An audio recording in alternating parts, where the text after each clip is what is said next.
Hey guys, we're back here at Replay Airsoft Arena, and this week we're going to kick off a whole new series of videos that we're going to be giving you on basic airsoft tactics. You know, having run this place and refereed and actually been in the arena when the games are going on, I've noticed that there's not a lot of cooperation that goes on amongst the players.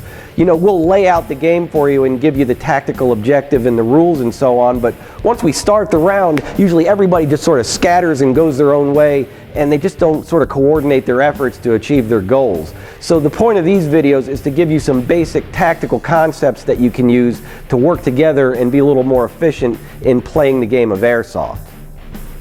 As with the other videos in this series, it's important to mention that this is all intended specifically for the purpose of playing airsoft. If you want to go out and get real tactical training, go join the military, go become a member of the police department. But what we're doing today is only designed specifically for playing the game of airsoft more effectively. Now, there's a couple of concepts you need to get comfortable with in doing an exercise like this effectively.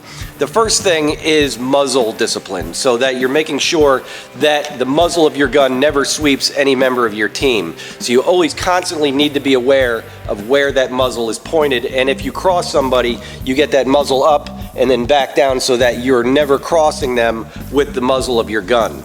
Another thing you need to be conscious of is just the overall safety of the gun, that your finger is off the trigger until you're actually engaging a target. So as you're moving, your finger should be off of the trigger guard and on the body of the gun. The other concept you need to be familiar with is the overall field of fire that each person is responsible for. So you want to sort of interlock those fields so that you know from where to where you're looking. Obviously, a person cannot monitor all 360 degrees around them, so each person in the team is going to have a responsibility to monitor a certain quadrant of the area as they're moving forward. For the first part of this segment, we're going to be talking about moving forward as a two-man team. We've got Alex and Bill that are going to be helping me out on this one.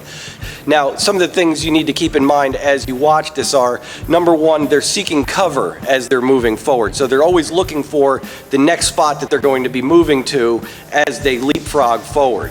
The other thing you're going to notice is that they're maintaining fire superiority as they're moving forward. So there's more bullets going towards the enemy than there are coming back at them. The whole point is to keep the enemy's heads down so that you can continually move towards them so they can't see you. So if there's a break in the fire, there's a chance that they could pop their heads up and see where you are, and then they got a much better chance of getting a shot off at you. So keep the fire going as you're moving.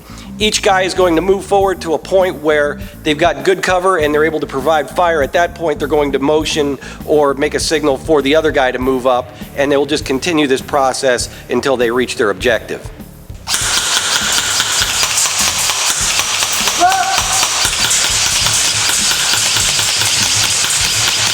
It's important to note that there's only one person moving forward at a time. What each teammate needs to do is to wait till their partner has established cover and began providing cover fire before they begin moving forward. Because if you have both people moving simultaneously, you won't be able to provide cover fire as effectively.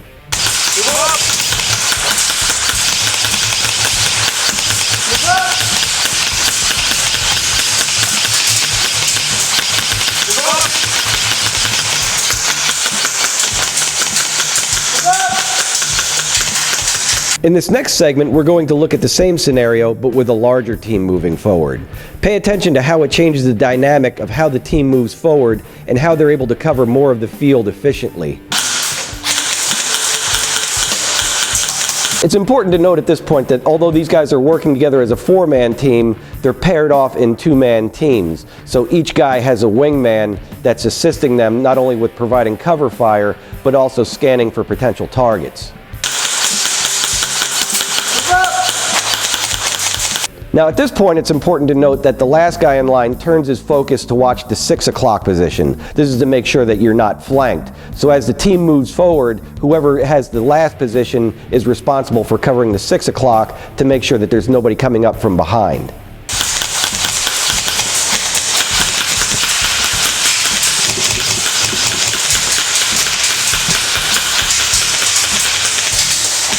So those are the basics on moving forward as a team, and just keep in mind the things that we went over with, number one, having a field of fire that you're responsible for. That way you're not trying to watch the entire area around you, and just having general muzzle discipline so that you're not sweeping your own guys. You don't want any casualties from friendly fire, and just maintaining, you know, constant superiority of fire as you're moving forward towards your objective. If you want to find out more about this, feel free to come on down to the arena. We're open Thursday through Sunday. To get more information, just go to replayairsoft.com and check us out on our website. So until the next time, don't let the bastards get you down.